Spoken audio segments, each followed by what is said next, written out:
Olá pessoal, bom dia, boa tarde, boa noite. Vamos para uma aula de exercícios em relação à segunda avaliação. Então aqui eu vou resolver as listas de exercício até a da aula 7. Da aula 8 a gente vê no nosso encontro síncrono. Certo? Vamos dar início então. Amônia, né, R717, a pressão de 119,46 kPa. Então aqui eu tenho a temperatura, né, menos 30, com 5 Kelvin de superaquecimento útil. É comprimida no primeiro estágio até 429,41 kPa. Depois ela é dessuperaquecida até um superaquecimento de 5 Kelvin para aquela pressão, né? Através de injeção de líquido que chega da válvula de injeção na temperatura de 30 graus. Determine uma taxa de deslocamento na entrada do compressor do segundo estágio, considerando uma capacidade de refrigeração de 60 kW. E compare esse valor com a taxa de deslocamento no caso da ausência de superaquecimento. Utilize a anotação da figura abaixo. Esse exercício eu peguei do material da Unicinos. Então tem essas taxas de deslocamento. Na prova eu vou focar mais na parte de vazão mássica ou, quem sabe, o COP, né? Mas para chegar nesses resultados a gente precisa fazer o ciclo inteiro, né? Eu vou botar agora a resolução que eu fiz no Excel. Então, vamos vendo como é que fica o passo a passo. Ok, aqui está o Excel que eu fiz, né? Vamos primeiro identificar os pontos. Deixa eu dar um zoom aqui. Como é que a gente faz, né? Primeiro eu marquei aqui a pressão do menos 30, a linha de menos 30, né? Ela é paralela ao eixo X. E a pressão de, deixa eu ver qual que é a segunda, 429. Essa é a intermediária. Isso, e depois a 30 graus. Então, eu botei aqui mais ou menos 429, isso aqui é um pouco no olho, né, gente, porque a gente está usando a carta, é só para ver se vocês sabem ler a carta e colocar os pontos. E depois a de 30, tracei essas três linhas. Então, primeiro a gente vai no ponto 1. Como vocês podem ver aqui, o ponto 1 está um pouco fora da saturação, né? Ele está um pouco acima da saturação. Então, a gente traça a linha, conta mais ou menos 5 Kelvin ou 5 graus para frente. Entre essas duas isotermas vermelhas, essas linhas fininhas vermelhas que tem aqui, né, que estão marcando menos 40, menos 20, né, o menos 30 está aqui, é de 10 em 10. Então eu peguei o intermediário entre o menos 30 e a linha de menos 20, para pressão constante, né, gente? A gente tem patamares de pressão, por isso que a gente trabalha com esse diagrama pressão e entalpia, né? É mais fácil, a gente traça uma linha e consegue daí caminhar só nessas linhas. Então, entre os equipamentos de compressão e válvula de expansão, a gente vai ter patamares constantes de pressão. A gente está desconsiderando daí a perda de carga no sistema. Então, aqui a gente tem menos 30, né? Caminhou um pouquinho para a direita da linha de saturação até esse ponto onde eu marquei aqui, que é o ponto 1. Então, ali eu vou ter o primeiro estágio de compressão. Se eu fosse reto até o patamar de 30 graus, eu estaria nesse ponto 4'. Mas eu tenho esse estágio intermediário, então ele foi comprimido do 1 até o 2, dessuperaqueceu até o ponto 3, que também é um pouquinho para frente da linha de saturação, porque tem 5 Kelvin de superaquecimento. Comprimi de novo até o ponto 4 e fui até o ponto 5 daí. Aqui eu estou trocando calor, né? Até o ponto 5. Do ponto 5 eu tenho uma expansão, né? A válvula de expansão ela vai até o 6, aonde eu extraio um pouquinho para juntar com o meu ponto 2 e resultar no meu ponto 3. Né? Vocês têm uma câmara de mistura, aonde vem a vazão do ponto 2 e um pouco da vazão do 6. O resultado disso é uma vazão 3 com entalpia 3. Depois eu comprimo até o ponto 4, né? E parte disso vai até o 7. Então, como é que a gente faz isso aqui, né? Esse é o desenho, né? Eu coloquei esse ponto 7 para ficar um pouco mais claro. Deixa eu tirar o zoom. Opa! Tirar um pouco o zoom aqui. Eu botei todos os pontos aqui, ó. 1, 2, 3, 4, 5, 6, 7 e o 4 linha. E eu coloquei aqui o volume específico do ponto 1 e do ponto 3, que são os pontos que a gente vai precisar, só desses pontos que é o que a gente vai precisar para calcular essa taxa de deslocamento, né? Seria a minha vazão volumétrica. Então, Ponto 1, eu vou lá, pego na carta, 1440. Ponto 2, eu vou, pego na carta. Né? Eu traço essas retas, essas verticais para baixo e leio aqui na entalpia qual é o valor da entalpia deles. Então, isso aqui são valores um pouco aproximados. Né? O ponto 3 também, um pouquinho, também pega da carta. Já o ponto 4 também da carta, né? Já o ponto 5, 6 e 7, eles são iguais. Eles são um ponto de entalpia de líquido saturado para 30 graus. Eu tenho entalpia constante na expansão, eu não tenho entropia constante, né? Como a gente vê numa expansão de uma turbina. Para o caso ideal, aqui é uma expansão na válvula de expansão, é entalpia constante. Então, 5, 6, 7 são constantes. Né? Eu botei todos os pontos aqui para ficar bem claro, daí vocês podem reproduzir o exercício. E aqui os 60 kW de refrigeração. Agora eu consigo achar qual é a minha vazão máxima no primeiro compressor, porque o meu efeito de refrigeração é esse 7 a 1. Né? Então eu estou extraindo o calor do meio do meu ponto 7 a 1. Então eu faço um balanço aqui bem tranquilo, um balanço de massa, para chegar nesse meu 60 kW. Né? Eu tenho que 60 kW igual o meu M ponto ΔH. Como eu estou isolando o M ponto, eu jogo o ΔH pro lado de 60 kW. Então aqui eu tenho 60 kW e aqui a variação da entalpia. H1 menos H7, né? Ponto 1 ao 7. Assim eu consigo encontrar a minha vazão máxima. A taxa de deslocamento eu multiplico pelo meu volume específico do ponto 1. Daí eu encontrei no primeiro caso. No segundo caso, quando eu tenho uma expansão, esse aqui seria o primeiro caso, o sem a expansão secundária, né? Seria essa taxa de deslocamento até o ponto 4. No meu segundo caso, eu vou ter esses balanços de massa. Eu tenho duas equações, né? Balanço de massa e balanço de energia. O balanço de massa diz o quê? Que o meu M.3 é igual a M ponto que está chegando de 2 mais M ponto que está chegando de 6. Então, o balanço de energia vai me dar que o M3H3 é igual ao M2H2 mais M6H6. Né? Daí eu isolei. Primeiro eu encontrei o M6, vazão máxima em 6. Depois eu consigo... Aqui eu vou deixar aberto para vocês verem o que foi feito, né? Se quiserem pausar e ver. Tem as cores, né? Mas é só isolar essa equação. Depois eu acho o meu M3, né? Que é um somatório de M2 e M6. Né? M3 igual a M2 mais M6. Depois eu acho com o meu M3 multiplicando pelo meu volume específico, né?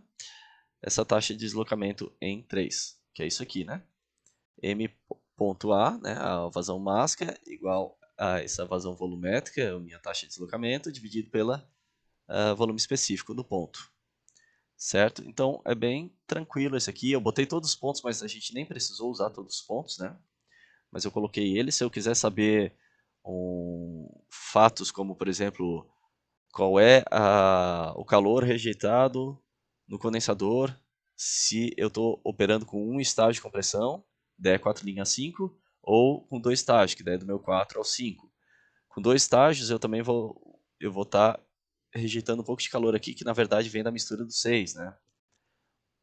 Então vocês veem que a vazão máxima que é para resfriar o meu sistema, ela é menor do que a vazão máxima que está circulando no sistema inteiro, né? Porque eu tenho a parcela que fica recirculando aqui em cima, de 3, 4, 5, 6, 3, 4, 5, 6. Uma parcela fica recirculando aqui, que é a vazão máxima necessária para trazer o meu ponto 2 até o ponto 3, dessuperaquecer ele um pouco.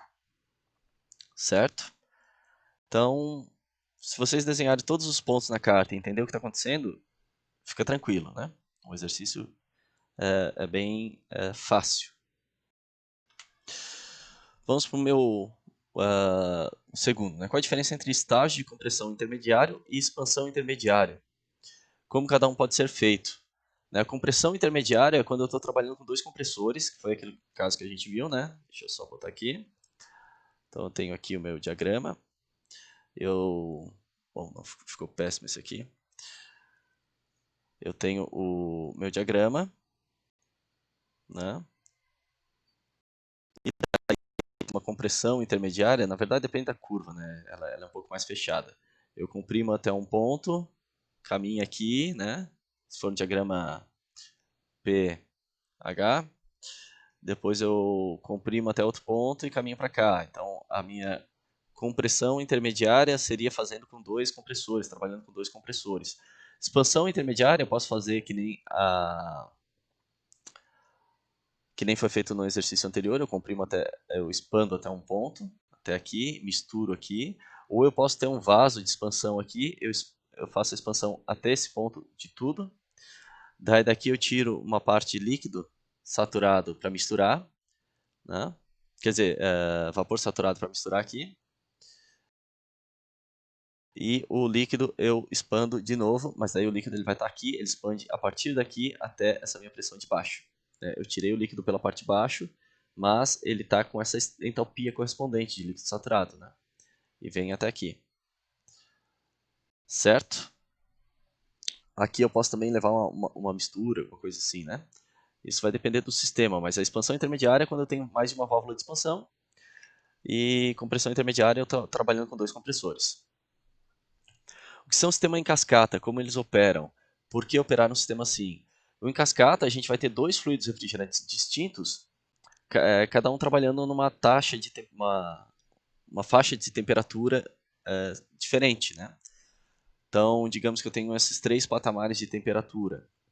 Eu tenho um circuito operando aqui, retirando calor do meio a uma temperatura bem baixa e jogando essa temperatura intermediária, rejeitando, em um trocador de calor, com outro circuito que rouba calor nesse trocador de calor e rejeita calor aqui com a atmosfera, por exemplo.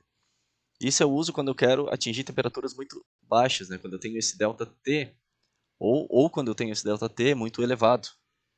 Daí eu vou ter fluidos que vão operar melhor em certas faixas de temperatura e eu separo o meu sistema, certo? Então, aqui o que eu espero que vocês tenham respondido é colocar os sistemas, né? E colocar algum exemplo, falando, por exemplo, usar amônia num lado e outro fluido refrigerante em outro, né? Tem os exemplos da aula, é só puxar algum daqueles sistema em cascata e colocar na resposta. Um sistema de refrigeração de dois estágios de compressão, utilizando também R717 como refrigerante, opera um ciclo similar ao apresentado na figura. Então aqui eu tenho uma câmara de mistura, né? um vaso separador aqui. O ciclo opera com as temperaturas de condensação em 35 e vaporização menos 20. Considerando os estágios de sucção nos dois compressores como vapor saturado, então aqui eu estou saindo do ponto de saturação. Eu não tenho mais superaquecimento. Ok? E desprezando as perdas de pressão na tubulação, determine a taxa de deslocamento dos dois compressores e o cálculo do ciclo. A pressão intermediária, eu pedi para vocês usarem essa equação para encontrar. Vamos ver no Excel como é que ficou. Ok, aqui tem então o meu resultado, né, o que eu fiz no Excel. Aqui é a carta. O que está acontecendo, né? Eu peguei para menos 20, meu ponto 1 está na saturação, ele tem o primeiro estágio de compressão até 2. O 2, ele mistura no 6, assim como o 5, né? Olha aqui no desenho. O meu 2, ele está jogando vapor superaquecido nesse tanque de mistura, assim como o 5 está expandindo direto aqui nesse meu tanque de mistura. Então, o 2 ele joga no tanque de mistura em 6 e o 5 joga em 6. Do meu 6, eu tenho, extraindo pela parte superior, vapor, que daí vem para o ponto 3, e da parte inferior, líquido saturado, que daí é meu ponto 7. Então, o líquido saturado vem do 7, expande de novo para o 8 e fecha esse meu circuito inferior. E do vapor saturado de 6 vem para o 3 e fecha esse meu circuito superior. 3 comprime de novo para o 4 e fecha assim meu circuito. Ok? Eu fiz a mesma coisa que eu fiz para o outro. Eu peguei os pontos e coloquei as entalpias. As entalpias que estão superaquecidas, eu tenho que pegar da carta. As que estão saturadas, daí não é mais aproximação, gente. Eu olho na minha tabela, né, de condição de saturação e eu pego o valor exato. Eu só vou extrair aqui da carta o que estiver nessa região de superaquecido, senão eu tenho valores mais exatos, mais precisos na minha carta, quer dizer, na minha tabela termodinâmica, né, das propriedades. Eu peguei o volume específico para o ponto 1 e 3 também para fazer a mesma conta que a gente fez no outro. Eu tenho esse calor de referência em kW, a pressão alta é 1.200 kPa, isso aqui eu também tirei da tabela, não foi da carta, eu tirei da tabela o valor, né? Porque eu tenho a temperatura aqui de 35 e menos 20. Então eu posso ver nas condições de saturação qual que é 35 e qual que é o menos 20. Quais são as pressões. Então 35 é 1.200 kPa e o menos 20 190,11 kPa. Daí a minha pressão intermediária, eu usei essa equação que foi dada, né? E eu encontrei qual é a minha pressão intermediária. Joguei aqui. Tem um valor muito próximo aqui para as condições intermediárias na minha tabela termodinâmica. Então eu peguei o valor mais próximo ali, eu nem interpolei, eu peguei o valor mais próximo, porque deu bem parecido, e eu achei aqui, depois vocês conferem qual que foi, e eu coloquei já daí aqui os valores dos pontos que são saturados, né? Os pontos saturados são o 3, o 7, o 5, o 8 e o 1. Esses pontos eu tiro da minha tabela. Da carta eu vou tirar o 2 e o 4, que daí eu jogo aqui para baixo e leio aqui embaixo. O resto eu tiro da tabela, eu não li aqui embaixo. Ok? Então, primeiro eu acho a vazão máxima do primeiro compressor, mesma coisa que a gente fez, um balanço de energia, para resfriar do ponto 8 a 1, né? Entalpia de 8 a 1. Né? Então, eu fiz aqui Q igual a M1, H1 menos H8, eu só isolei o M, joguei o H1 menos H8 lá para baixo do meu Q. Né? Aqui está em quilowatts, isso aqui também está em kilojoule, né? Então eu deixei tudo nessa unidade mesmo. E eu encontro essa vazão máxima. A taxa de compressão, né, a minha vazão volumétrica aqui, é só multiplicar pelo meu volume específico. Daí eu tenho o balanço de massa e energia no meu tanque. Né? Então com esse balanço eu tenho o quê? Eu tenho que a minha vazão, ó, M6H6, que é o que está chegando aqui, né, no 6, mais M2H2, é o que está entrando. Né? O M6 aqui é o que está entrando pelo 5, tá? Então, M6H6 seria a mesma coisa que o M5H5. M2H2 igual a M7H7, que é o que está saindo, e M3H3, que é o que está saindo. Aqui está saindo na forma de líquido saturado por baixo e vapor saturado por cima. Eu juntei isso aqui porque eu tenho aqui o H3 e o H6, né? Porque o meu M3 é igual ao M6, certo? O que saiu aqui por cima é o que vai estar retornando aqui em 6. É o circuito que está acontecendo na parte superior. E o M1, ele é igual ao meu M2 e o meu M7, né? O M1, M2 vem para cá para fechar em regime permanente é igual ao M7. Então eu isolei dessa forma. Daí, calculando dessa forma, eu tenho aqui, né? Eu vou colocar como foi feito, o meu M3. Ok? Qualquer coisa vocês pausem aí. E assim eu multipliquei pelo volume específico e eu encontrei também o volume específico. O copy é feito dessa forma, né? Tá nos slides. Vocês podem fazer uma análise um pouquinho mais profunda, o que significa o que está acontecendo, mas esse é o meu copy, né? Então, eu achei aqui o copy. Certo? Vamos para os 6, a lista dos 6 e 7, das aulas 6 e 7. Então, eu tenho essas assertivas, né?